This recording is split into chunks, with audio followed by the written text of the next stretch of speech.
Good morning, good afternoon, good evening, everybody, and welcome to the first episode of Luke's Weekly Watches, where I dedicate or try to dedicate weekly videos to stuff that I've seen, whether it be a film, an episode of a TV series that I've watched recently, and it could be one that I've seen years ago and decided to rewatch again, or one that I'm watching for the very first time. I swear I'll get better at this intro process.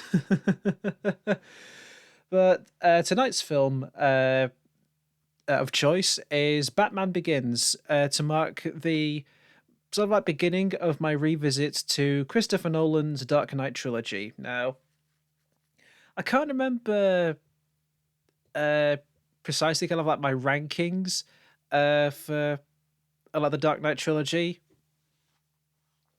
but I remember but I remember Batman Begins feeling a bit like the oddball. Not specific, and not just because it was the only of the Dark Knight trilogy with Batman in the title. It wasn't called like The Dark Knight Begins. It was called Batman Begins. But whether there was anything else that I felt that felt kind of different about it compared to the following films, I've no idea. But having rewatched it for the sake of this podcast show,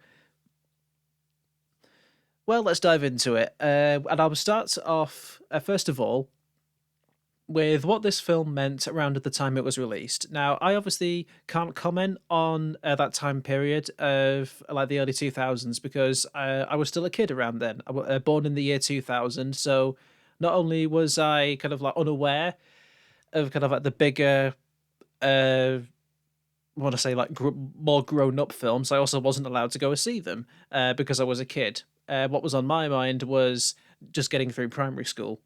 But for the time period, Batman was not really in the best place. I mean, financially he was doing all right, but specifically with Hollywood, with the direction that the Joel Schumacher films took with Batman Forever and especially Batman and Robin, his reputation was deemed almost kind of like silly, and I'm talking like the same kind of like silliness as like the Adam West show back in the 60s. Was it the 60s? I think so. Anyway, but around this time, comic book films were starting to become popular again. We had Sam Raimi's Spider-Man trilogy released throughout like the released throughout the early 2000s. We had the Blade trilogy, which towards the end felt like it was probably trying to like just copy the Matrix. But yeah, Warner Brothers wanted to make another Batman film, and who did they turn to for ideas? But small time don't want to say small time, but independent filmmaker Christopher Nolan. Around that time, he was only known for the following: Insomnia and Memento. And despite Memento doing really, really, really well, it still would have been quite a gamble for Warner Brothers to suddenly give the keys to a Batman production to somebody like Christopher Nolan. But according to the behind the scenes documentary that I watched in preparation for this, as to how he pitched everything to Warner Brothers on where on the direction he wanted to take the characters, how it was going to look, how it was going to sound, they really couldn't have picked a better person to lead the charge for this. Uh, yeah, and if it wasn't for that and if it wasn't for that innovation, we wouldn't have. We wouldn't have had not just Batman Begins, but the Dark Knight trilogy in general. They wouldn't have trusted him to make another one that would up the ante, and then make another one to make it feel more like a complete trilogy. That's kind of like crazy to think about. Not just because of that, but again, just with the situation of how they trusted somebody like Christopher Nolan, who was kind of like lesser known, which is almost kind of like unheard of nowadays, isn't it? You know, a big studio giving a shit ton of money to a lesser known director, like the keys to one of like the biggest like franchises of all time, and try to recapture the magic that was captured by, say, Tim Burton's Batman from back in like the late 80s and early 90s. But in this gracious year of 2025, which means that Batman Begins is now 20 years old, and boy, is that shocking. Does this film still hold up? Not just compared to the original trilogy, but also other gritty superhero films that have come out inspired by the tone of the Dark Knight trilogy? Yes and no is what I'm going to say. Upon rewatching it, there were kind of a few like confirmations for me, like things that I remember enjoying that I still very much enjoy about the film to this day. But there was also quite a few revelations, things that I didn't recognize that I now appreciate, and things that I guess didn't bother me as much back in the day, but now they really kind of like get under my skin. And I say kind of, I guess I'm saying get under my skin is kind of like a dramatization. It isn't like that bad, but it really is kind of like a what do you call it? Like an eyesore, an eyesore. I don't know, but I have issues with the film. That's what I'm trying to say. I have issues with the film that weren't really kind of like in my mind when I watched these God knows how many years ago. And the first issue that I want to bring up, the biggest issue with Batman Begins, the editing is fucking horrendous. Oh my god, watching this particularly on like a big like TV screen, just the way in which like shots are like edited together, it almost feels like it's enough to give you whiplash. During back and forth conversations, it's all right because I feel like shot reverse shot conversations in films and TV are very hard to mess up in the editing suite. It's very tricky to mess up that kind of like natural flow of character speaks, cut to the next person, cut back to them, and so on and so forth. But for action scenes, particularly the first fight in the prison where Bruce Wayne is taking on what was it, like 6 or 7 people at a time. What else? His first night as Batman when he's fighting like several like criminals that's kind of like circling around him, and the scene later on when he's driving Rachel in the Batmobile when she's high on the concentrated dose of fear toxin during that whole like police chase. Chill for a second, mate. Like let a shot last more than 3 seconds, because that's it feels like it's fighting against that time limit, almost like it doesn't want to let shots play out.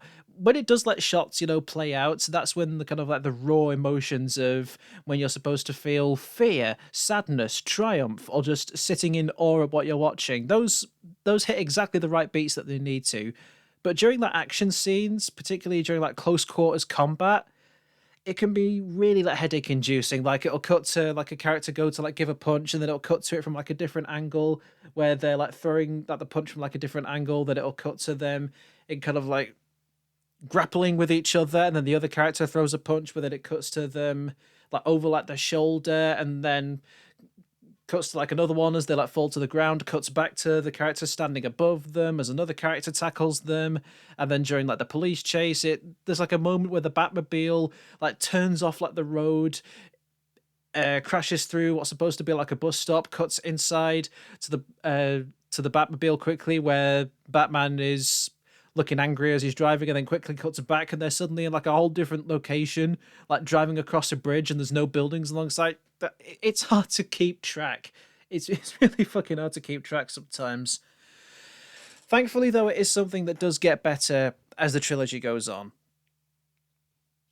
But I guess if we're talking, I guess if we're on the topic of action, another big issue that I have with the Batman Begins, and I'm guessing it's kind of like a common complaint amongst people watching this film, the entire third act, the whole microwave emitter where it like weaponizes water, and then like the League of Shadows decide to use that to create like to use like Dr. Crane's fear toxin to make people like panic and like cause chaos in like the streets. Feels like a set. It feels like a Batman villain from a different kind of film, almost ideally like something that you would see in one of the Joel Schumacher films, and maybe Tim Burton if he was willing to be a bit more silly than he already was, if that makes sense. No, wait, that doesn't make sense. It would be ideal for a Joel Schumacher film and maybe one of the Tim Burton films. And the reason I say that is because the rest of the other like two-thirds of the film managed to find like a really good balance of gritty realism and silliness. Because of course there's going to be like a little bit of like goofiness when it comes to Batman, unless it is The Batman directed by Matt Reeves. Uh, but they managed to find like a but for the first two-thirds of it, they managed to find like a good balance of the cool realism of Nolan's like of Nolan's Batman universe, with kind of like the raw emotions that the characters feel in certain moments, or how realistic like the gadgets seemed, and how they're set up and how they're put together to create what we know now as the Batman suit, while also suspending like your disbelief of, oh, this fabric that allows him to fly when you run an electric current through it and other shit like that. They found a good 50-50 with it until the third act, when the microwave emitter is turned on and it's all suddenly about, oh, Gotham City is like intoxicated by this by this fear toxin, and it's making them go all crazy and rampant and running rampant in the streets. And you also get Scarecrow running around on a horse that's like breathing fire because of the fear toxin. God, like Dr. Crane, or like Scarecrow in general, feels like a villain from a different Batman film. Definitely, out of the entire cast of characters in Batman Begins, he feels like the oddball, and this can either like make or break like the film, because he can either be a standout in the way of like, oh, he feels a little bit different compared to like the other like characters, like he's a bit more eccentric and that makes him like stand out more. But then on the other hand, it's also like, yeah, these the rest of these characters seem a bit more grounded in realism, whereas he seems a bit more typical Hollywood Batman villain. And that's not to put like a downer on the performance by Cillian Murphy. He killed it. He gave a great performance for that role, and he continues to do so with his various appearances across the rest of the trilogy. It's just that his villain feels like the black sheep of the rest of like Batman Begins, which again, for the most part, it's still two-thirds of it. For the most part, manages to find the right balance between the gritty realism and the exaggerated silliness of the idea of Batman. Yeah. Last criticism, and it's only kind of like a nitpick. Kind of like the repetition of like certain lines, and this is again another a big thing that people like to point out, specifically when criticizing Batman Begins. It uses a lot of the it uses a lot of like the same lines said by other characters, and I get why it's done. It's a big thing in writing. Set up and payoff. One character says one thing in like Act One, and then in Act Three, it's said again to remind them of like who they are, or remind them of their certain bond with another character, or to kind of like call back to something that happened earlier, to make it to like tell a joke, or for a character to have their oh snap moment. But they do it so much it gets a little bit intrusive. Like sometimes it's used effectively, specifically with like Bruce's line repeated back to Rachel on "It's not who I am underneath, it's what I do that defines me," which is his very like subtle way of getting through to Rachel his identity without saying out loud, "I'm Bruce Wayne." Like it works there. There's the "You still haven't given up on me" never between him and Alfred. That's a very effective line, I feel. And the whole "Why do we fall" line, as reminiscent from Thomas Wayne. Like that's kind of like the whole running it's part of the running theme of the film where it's about learning to conquer the fear. And again, why do we fall? So that we can learn to pick ourselves up. It's kind of integrated into the story that way. That way it works. But with lines like, didn't you get the memo when Earl like fires Lucius to like merge his department with applied sciences, and then much later Lucius gets Earl's job and says to him, "Didn't you get the memo?" It's funny but feels a bit forced, mainly because it feels like Lucius getting fired didn't really like lead to any sort of like extra tension. Like it's meant to be because because Lucius is denied like access to applied sciences, that means he can't make the antidote. But then because Lucius is a guy that doesn't play by the rules, he just breaks in there anyway and makes the antidote off screen. So yeah, it just didn't feel needed. And in that instance, the repeated line just doesn't hit the same way it doesn't with like minding your surroundings, as told to like as told from Ra's al Ghul to like Bruce Wayne. Whenever he's in combat, it's always about minding your it, it's always about minding your surroundings in things that seem convenient to what's around them, like they're fighting on an ice rink, and he says you need to like mind your surroundings, and it's about how Bruce doesn't realize that the ice is like cracked beneath his feet when he's about to defeat Ra's al Ghul in combat.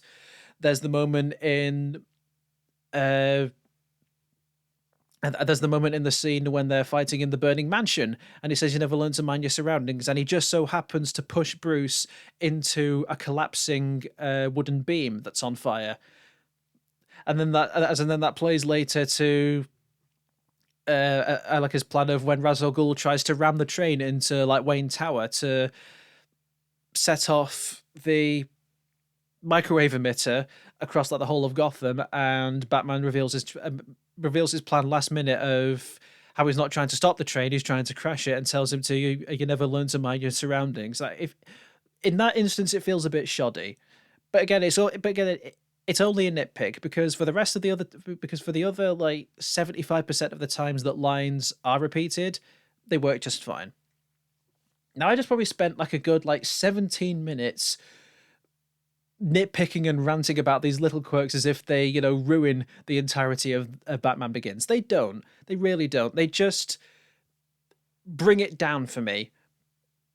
On they just bring it down from a pedestal that I guess I used to hold this film upon, where it isn't as good as I remember. But just because it isn't as good as I remember it being doesn't mean that it's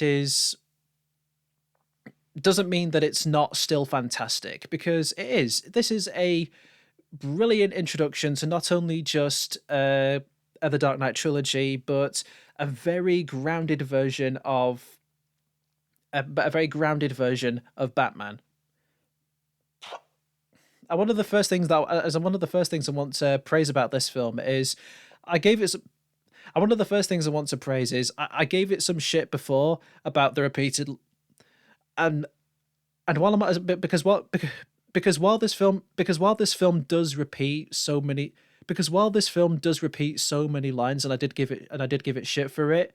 There are so many quotable lines across this film, like individual quotable lines that are never said again, that really tell the story with just a few words, like how Ra's al Ghul is training Bruce Wayne, and he's telling him about the fear, like overcoming fear is having the will to act. Bruce Wayne is recounting the man Joe Chill that shot his parents, and he says he had a gun, and Ra's al Ghul responds, "Would that stop you?" That's what the will to act is.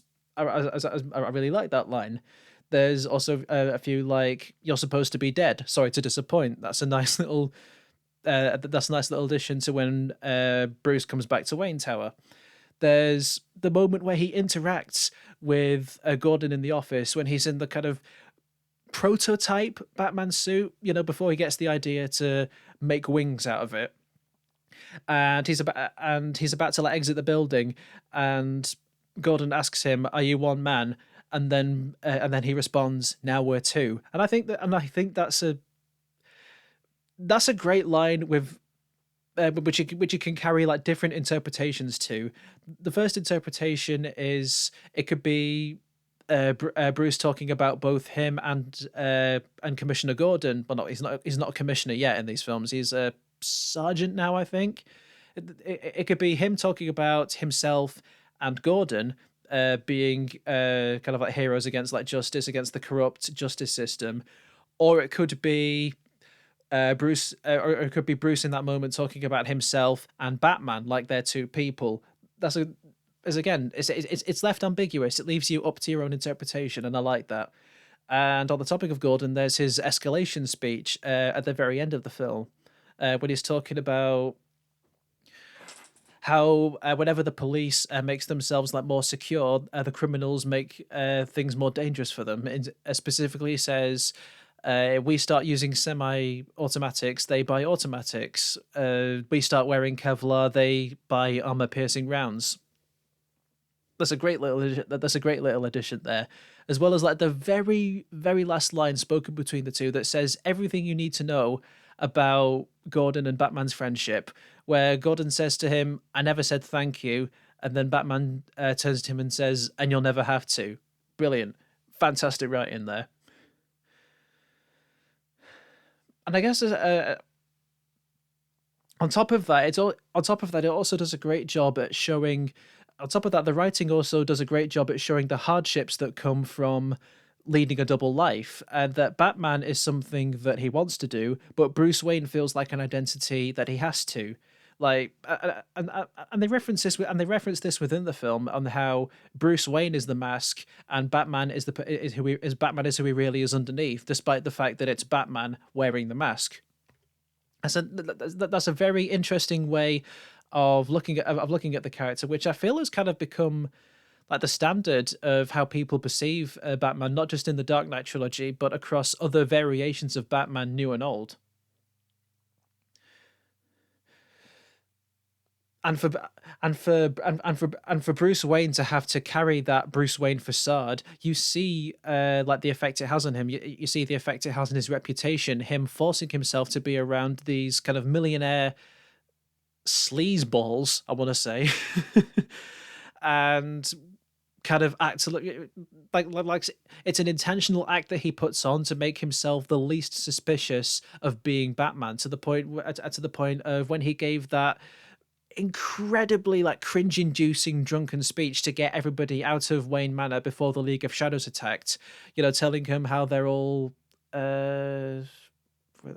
That's it. Yeah, he calls them all like freeloaders and calls them all a bunch of other disgraceful things before telling them to leave his property, just to make him seem cold and heartless, when in reality he probably has the biggest heart in all of Gotham. That's incredible. And that speech was performed brilliantly by Christian Bale, who I can use as kind of a lead in to my next subject of praise for this film.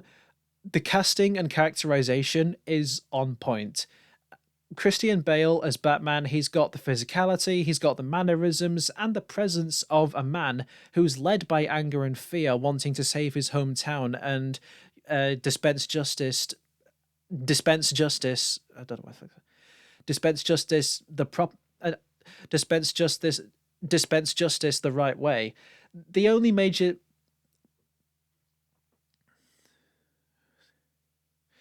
and not as a not only and not only th- as a not only that but not only that but his not only that but his Batman voice also sounds the best here than the rest of the trilogy, in my honest opinion. I've yet to rewatch like the rest of like the trilogy to properly hear his Batman voice, but I feel like here there's less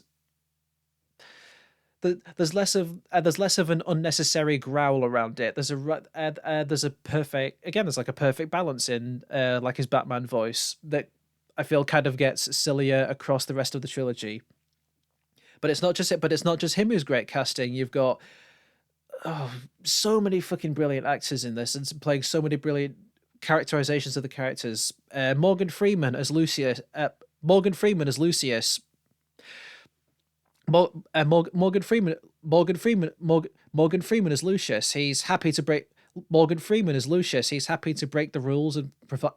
Morgan Freeman as Lucius. He's happy to provide Bruce Wayne with everything he needs. He's happy to break the rules, and he's not an idiot. And he's not an idiot to be, deceived in what Bruce Wayne is really up to. But in his eyes, if Bruce Wayne doesn't tell him what he's up to, he doesn't have to lie. Great moment.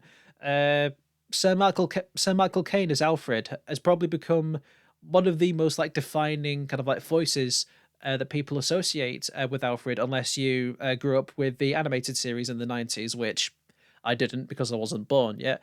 But he carries such a great presence as a dignified moral compass, as well as a parental figure for Bruce, while also being the king of sass. He is on point in this film. You also get Katie Holmes as Rachel before being recast in the next film. But I really like the take that she brought to the character, who I don't know if she was in like other Batman projects, whether she's like an original character made specifically for this universe. But I really enjoy how her character is prepared to use any words and kind of like any actions like necessary to throw herself straight into like the dog's den to investigate, like what she needs. And even though she is, physically outmatched in a male-dominated crime world, she still goes headfirst into dangerous scenarios because she carries this sense of, if I don't do it, nobody else will. Great role model skills for sure, definitely. You also get Gary Oldman as Gordon, great casting. Tom Wilkinson as Falcone, also brilliant. Tom Wilkinson as Falcone, also brilliant casting. And need I mention Liam Neeson as Ra's al Ghul in what is a extremely layered take on the character for who will eventually become like the big bad of the film. Despite the fact that at the very end, like you hate him and you want to see him, fail in his plan to intoxicate the entirety of Gotham. With the backstory that he gave at the beginning of the film, with how he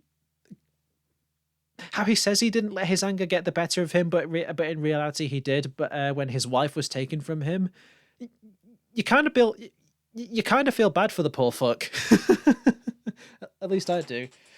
He also makes like a great parallel for leading with vengeance spawned from anger, which is almost what Bruce became had he not had the will to want to show compassion to his enemies, which leads to his no killing rule.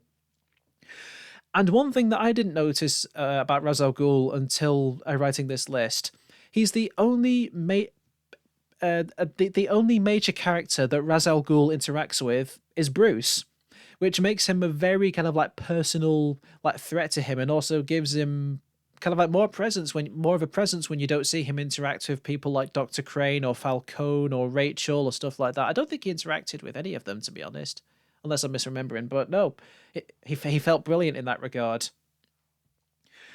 As also did this film feel brilliant when showing the process of becoming the Batman, showing his training with the League of Shadows, showing how to become invisible, his own reasoning, showing the very unfortunate real side of reality with bringing Batman into the real world, with the corruption of like the justice system, with how they were trying to defend Joe Chill for murdering his parents because of like what motivated him, and the whole like crime rates in Gotham. They show what Bruce Wayne stands to lose without a mask when he tries to confront Falcone head on without realizing that he could just like go after Rachel or his butler Alfred. What makes it even more special is when you see him, like putting together like the bat suit himself, like customizing the gear, seeing how certain gadgets that he'll use later were put together. It feels so like kinetic. It's a very thing that you could it's a very amazing thing that you could appreciate on a sensory level, and it helps that it's really there, which leads into kind of like the practicality of just not just the props but the set designs. Everything feels so much better when it's actually there. And rewatching Batman Begins in a day and age where a lot of stuff is done via like green screens and blue screens and kind of crammed into kind of like one studio, for a film that seems kind of like filmed mostly on location, or if for whatever reason they couldn't build a set, they built most of it.